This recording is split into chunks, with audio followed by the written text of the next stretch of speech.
रोज by सुबह 6 बजे तक आ जाती थी। उसके पास दूसरी चाबी थी। चाय बनाकर वह मुझे उठाती और नाश्ता तैयार करने लग जाती। मैंने डिब्बा बढ़ाकर दूध लिया। तब तक काम वाली बाई प्रेमा भी सामने से आ गई।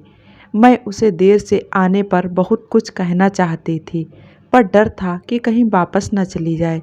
उसे तो कोई न कोई घर मिल जाएगा, पर मुझे प्रेमा जैसी कोई नहीं मिलेगी। मैंने प्रेमा से कहा, अच्छा तू झट से चाय बना दे और नहाने का पानी गर्म कर दे। मेम साहब, एक तो गीजर खराब, बाथरूम की लाइट नहीं जलती, दरवाजे की घंटी नहीं बजती और फिर गैस का पाइप। आप ये सब क्यों ठीक नहीं कराती? मेरा काम बहुत बढ़ जाता है। वह एक ही सांस में उल्टा मुझे ही ताने सुनाने लग गई। उसको कहने की आदत थी और मुझे सुनने की। बस यूं ही हमारा गुजारा चल रहा था। कभी कभी तो लगता कि सब कुछ छोड़ छाड़ के भाग जाऊं, पर जाऊं कहाँ? वहाँ भी तो अकेली ही रहूंगी। उम्र के 55 बसंत पार करने के बाद भी मैं एक नीरस सी जिंदगी ढो रही थी। रोज़ सुबह कोचिंग सेंटर जाना, 3-4 बैच को पढ़ाना, ज्वाइंट एंट्रेंस और नीट की तैयारी करवाना, फिर वापस शाम को घर आ जाना। प्रेमा जो बनाकर चली जाती उसी को गर्म करके खा लेती और टीवी के चैनल बदलते बदलते कब सो जाती पता ही नहीं चलता। ना मैं किसी के घर जाती और ना कोई मेरे घर आता। यहाँ तक कि ऑफिस के कलीग से भी मेरी कोई खास बातचीत नहीं होती। दबी छिपी जबान में मुझे अकड़ू और खूसट की संज्ञा से जाना जाता। मैंने भी हालात से पारिवारिक व सामाजिक दायरा बढ़ाने की कोशिश नहीं की। मैं तैयार होकर अपने सेंटर पहुंच गई। दिल्ली के इस इंस्टीट्यूट में लगभग 200 बच्चे पढ़ते थे। मेरी योग्यता को देखते हुए मुझे मैनेजमेंट ने कई बार एकेडमिक हेड के लिए कहा, पर मैं कोई जिम्मेदारी लेने से बचती थी। मेरे ऑफिस पहुंचते ही मिसेस रीना बोली, लंच के बाद कहीं मत जाना। मुंबई आईआईटी से डॉक्टर सिंह आ रहे हैं। अपने स्टूडेंट से भी कह देना कि ऑडिटोरियम में 3 बजे तक पहुंच जाएं। वे अपना अनुभव शेयर करेंगे और बच्चों को कुछ टिप्स भी देंगे। ठीक है, कह दूंगी। सो दोपहर के बाद कोई क्लास नहीं होगी। तुम छुट्टी की बात तो नहीं सोच रही हो ना? अरे इतने बड़े प्रोफेसर हैं आईटीआई में, अब डीन होने का उन्हीं का नंबर है। और हाँ, वे हमारे साथ 2 बजे लंच भी करेंगे। तुम भी तब तक कॉमन रूम में पहुंच जाना। लंच के लिए हम लोग कॉमन रूम में इकट्ठे हुए हैं। तभी प्रिंसिपल जोसेफ डॉक्टर सिंह को लेकर कमरे में आए। मैं उनको देखकर एकदम धक्क से रह गई। पता नहीं उस एक लम्हे में क्या हुआ। अचानक मेरे दिल ने तेजी से धड़कना शुरू कर दिया। इससे पहले कि मैं संभल पाती, प्रिंसिपल साहब ने मेरा परिचय कराते हुए कहा, ये नीरजा हैं, हमारे यहाँ की बेहद डेडिकेटेड टीचर। जानते हैं, इनका पढ़ाया बच्चा। मैंने हाथ जोड़कर नमस्ते किया। अरे नीरजा, तुम यहाँ? कहकर उन्होंने बड़े नपे तुले शब्दों में मुझे ऊपर से नीचे तक देखा। आप जानते हैं इन्हें? प्रिंसिपल जोसेफ ने पूछा। हाँ, हम दोनों ने एक साथ ही एक ही कॉलेज से एमबीए किया था। कुछ याद है आपको? कहते हुए उन्होंने मुझे देखा और बोले, मैं नरेन। और उसी चिर परिचित मुस्कुराहट के साथ मेरा स्वागत किया, जैसा सदियों पहले। मैंने भी मुस्कुराकर सिर हिलाया और अपने स्थान पर बैठ गई। मैं उन्हें कभी भूली तो नहीं, पर याद करके करती भी क्या। जो पल हमने साथ साथ बिताए वे तो लौट कर आएंगे नहीं। असेंबली हॉल में उनके परिचय और तजर्बे को लेकर जितनी तालियों की गड़गड़ाहट सुनाई दी, वे सब आज मेरी झोली में गिरी होती। परंतु आज मैं एक मासूम कोने में सहमी सी दुबकी बैठी थी। इधर उनका लेक्चर शुरू हुआ, उधर मैं यादों के झरोखों में जा गिरी। हमारी पहली मुलाकात एमबीए की उस सिलेक्शन लिस्ट में हुई जिसमें मेरा नाम उन्हीं के नाम के नीचे था। एक ही नाम राशि होने के कारण रजिस्टर में हमारे नाम भी आगे पीछे लिखे होते और सीटें भी आसपास ही होती। मैं हॉस्टल में रहती और उसने लाजपत नगर में पेइंग गेस्ट लिया था। उस इंस्टीट्यूट में किसी का भी नाम आने का मतलब था कि उसका पिछला रिकॉर्ड बहुत ही बेहतरीन रहा होगा। वह काफ़ी हंसमुख और चुलबुला लड़का था। अपने इसी स्वभाव के चलते वह लोगों से बहुत ही जल्दी घुल मिल जाता था। उसमें एक ऐसी खासियत थी जो उसे सबसे अलग करती और ऊपर से उसका सिख होना। उसके विपरीत मैं एकदम शांत शर्मीले स्वभाव की थी। जब भी वह मुझे देखकर मुस्कुराता मैं एक तरफा हो जाती। यूँ कहना चाहिए कि मैं उससे कन्नी काट लेती। सुबह जब भी वह क्लास में आता एक खुशनुमा माहौल सा पैदा हो जाता। उसकी हंसी में भी संगीत की झनकार थी। मेरा परिवार लखनऊ में रहता था। पापा बैंक में थे और बड़े भैया एक मल्टीनेशनल कंपनी में चेन्नई में तैनात थे। एक दिन मेरा भाई किसी काम के सिलसिले में दिल्ली आया और मुझसे मिलने चला आया। मैंने अपने कॉलेज के गेस्ट हाउस में ही उसके रहने का इंतजाम करवा दिया था। उसको सुबह शताब्दी से पापा से मिलने के लिए लखनऊ जाना था। अचानक किसी वीआईपी के आ जाने से गेस्ट हाउस में उसका रहना कैंसिल हो गया। मैं परेशान हो गई। बाहर कैफ़े में बैठे हम दोनों भाई बहन इसी उधेड़-बुन में लग रहे कि अब क्या करें। तभी नरेन अपने एक मित्र के साथ पास से गुजरा और मेरी तरफ हाथ हिलाया। वह शायद अपने घर जाने की जल्दी में था। जवाब में मेरी तरफ से रिस्पॉन्स न पाकर वह अपने स्वभाव के मुताबिक मेरे पास आया। हेलो जी, कोई परेशानी है क्या? जैसे उसने मेरे मन के भाव पढ़ लिए हों। हाँ है। तो मैंने बिना कोई समय गवाए कहा, ये मेरे भैया हैं। आज रात मैंने इनका गेस्ट हाउस में रहने का इंतजाम करवा दिया था, पर अब वहाँ से मना कर दिया गया है। कोई आसपास होटल भी तो नहीं है और जो हैं वो बहुत महंगे हैं ना? वह तपाक से बोला। हाँ, मैंने कहा, कोई नहीं जी, मुझे आधे घंटे का समय दो, मैं कोई न कोई बंदोबस्त करके आता हूँ। कुछ ना हुआ तो मैं अपने साथ ले चलूँगा। फिर वह भैया की तरफ देखकर बोला, आप टेंशन मत लो, मैं बस आ गया और आया। वह सचमुच थोड़ी देर में आया और एक कमरे की चाबी देकर बोला, सामने के ब्लॉक में दूसरी मंजिल पर यह कमरा है, आराम से रहो। मैं उसकी तरफ हैरानी से देखने लगी। वह तो हॉस्टल का कमरा था, वह भी 2 या 4 लड़कों का। उसने आगे कहा, ये अकेले ही रहेंगे, दूसरे लड़के को मैंने कहीं और जाने को कह दिया है, आप आराम से रात बिताओ। मैं उसके इस एहसान के सामने बौनी पड़ गई। मुन्ना भाई की तरह वह अपने मीठे व्यवहार से कुछ भी कर सकता था। मैं तुम्हारा शुक्रिया कैसे अदा करूं? मैंने कहा। हाँ, यह हुई ना बात। कैंपस के बाहर पिज्ज़ा खाते हैं, पैसे तुम दे देना। और फिर उसने पैसे देने नहीं दिए, कहा तुम्हारे भाई के सामने नहीं लूँगा, पर उधार रहेंगे। उस दिन के बाद मेरा उसके प्रति नज़रिया बदल गया। हम कभी भी कैंपस में साथ साथ घूमते, कभी हेल्थ क्लब में, कभी स्विमिंग पूल में और कभी कैंपस के बाहर। वैसे तो वह अपने दोस्तों या प्रोफेसर के साथ ही घिरा रहता, पर जब मुझे देखता तो अकेला ही आता। इसी तरीके से साल कब खत्म हुआ पता ही नहीं चला। अब हमने अपनी असाइनमेंट रिपोर्ट भी साथ साथ तैयार की। कैंपस में ही उसका एक बड़ी कंपनी में सिलेक्शन हो गया। मैं यहीं किसी इंस्टीट्यूट से पीएचडी करना चाहती थी, इसीलिए मैंने कोई इंटरव्यू नहीं दिया। समय अपनी रफ्तार से चलता रहा। दिन, हफ्ते, महीने बीत गए।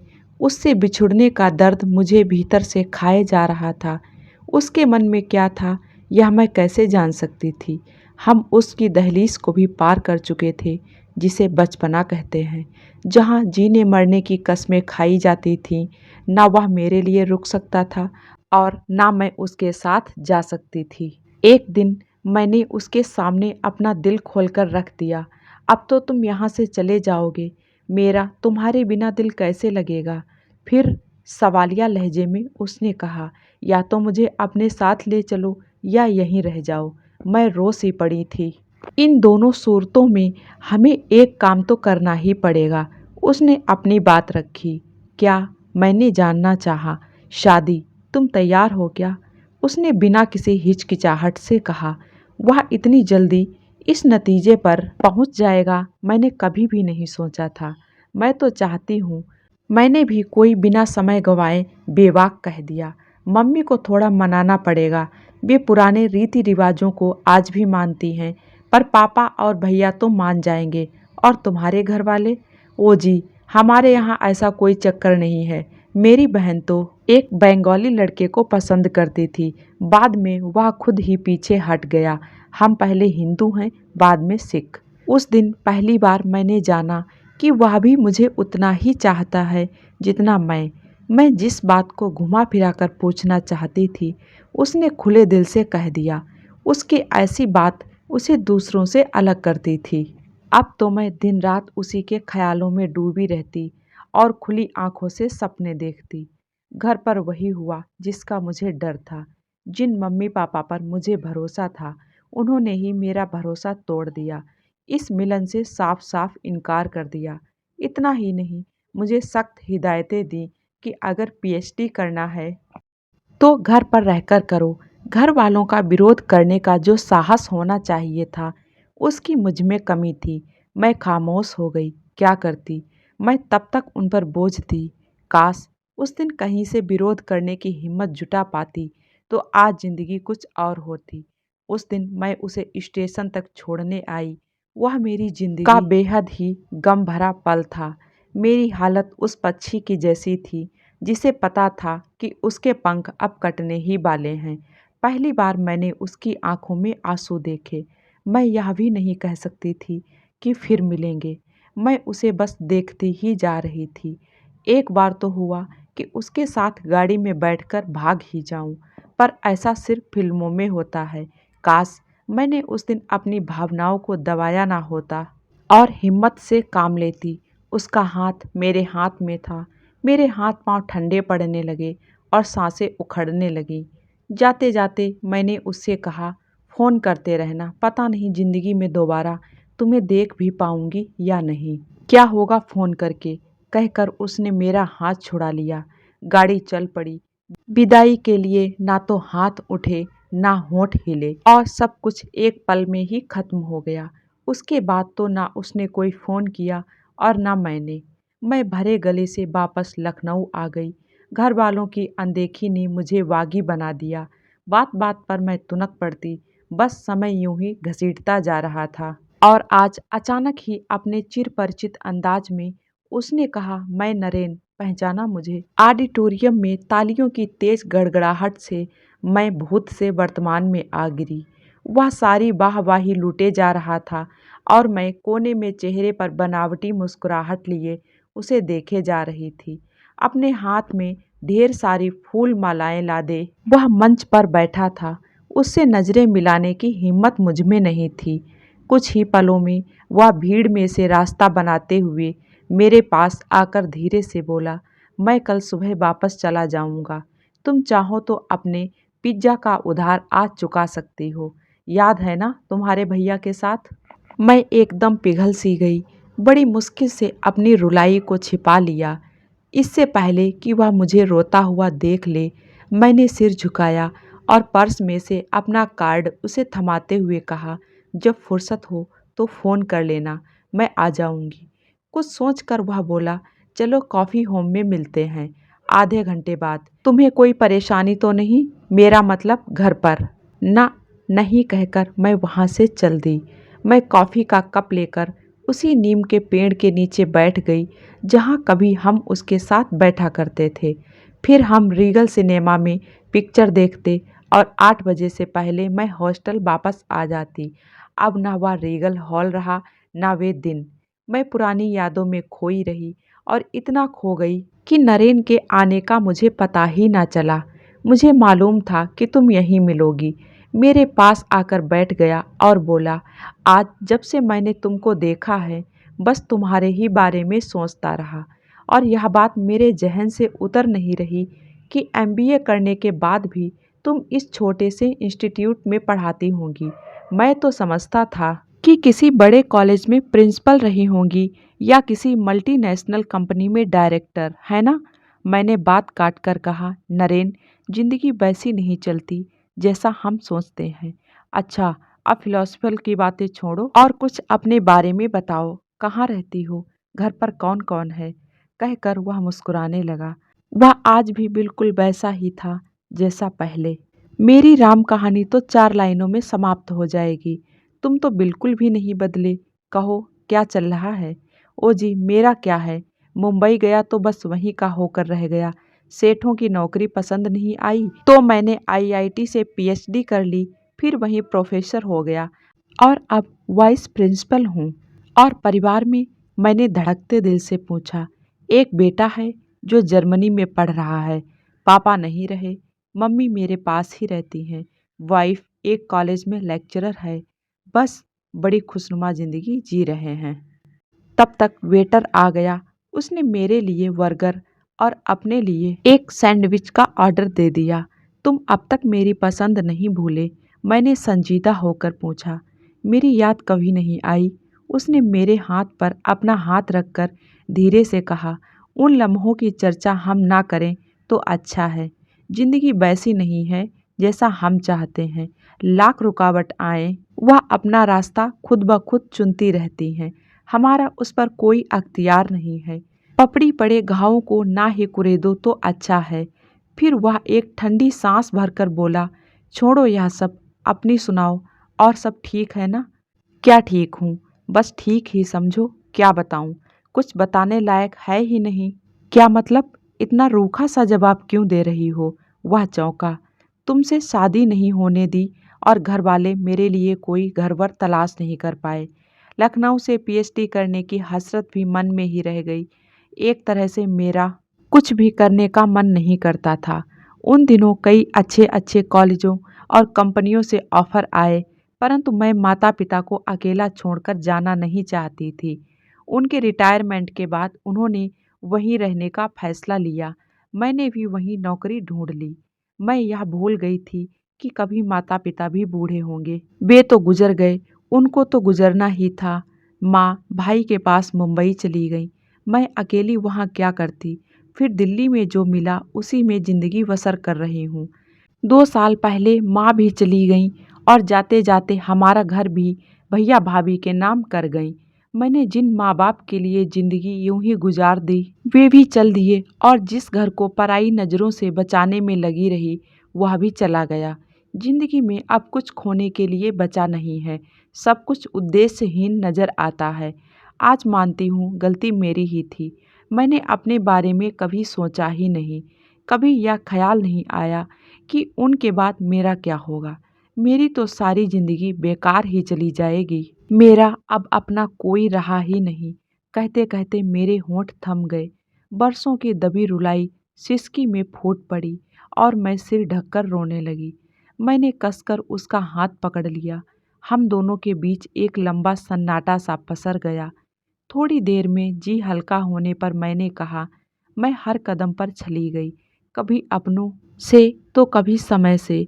दोष किसको दूं? बस बेचारी सी बनकर रह गई हूँ मैं।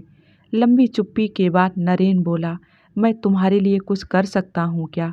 मैं जानती हूँ आज जीवन के इस मोड़ पर भी तुम मेरे लिए कुछ कर सकते हो, पर मैं तुमसे कोई मदद लेना नहीं चाहती। मुझे यह लड़ाई खुद से ही लड़नी है। काश यह लड़ाई मैंने उस दिन लड़ी होती जिस दिन तुमसे आखिरी मुलाकात हुई थी। तुम फिर से घर क्यों नहीं बसा लेती? उसने कहा। मेरा घर बसा ही कहाँ था जो फिर से बसाऊं? वह तो बसने के पहले ही ढह गया था। कहकर मैंने उसकी तरफ देखा। मुझे तुमसे बहुत हमदर्दी है। उम्र के जिस मोड़ पर तुम खड़ी हो, मैं तुम्हारी परेशानी को समझ सकता हूँ, लेकिन कहते कहते उसका गला भर आया। आगे कुछ कहने के लिए उसको शब्द ही नहीं मिल रहे थे। शाम बहुत हो चुकी थी। कॉफ़ी हाउस भी तकरीबन खाली हो चुका था। अब फिर से हमारे बिछुड़ने की बारी थी। उसने खड़े होते हुए अपना हाथ मेरी तरफ बढ़ाया। मैं कटे वृक्ष की तरह उसकी बाहों में गिर पड़ी और अमर बेल की तरह उससे जाकर लिपट गई।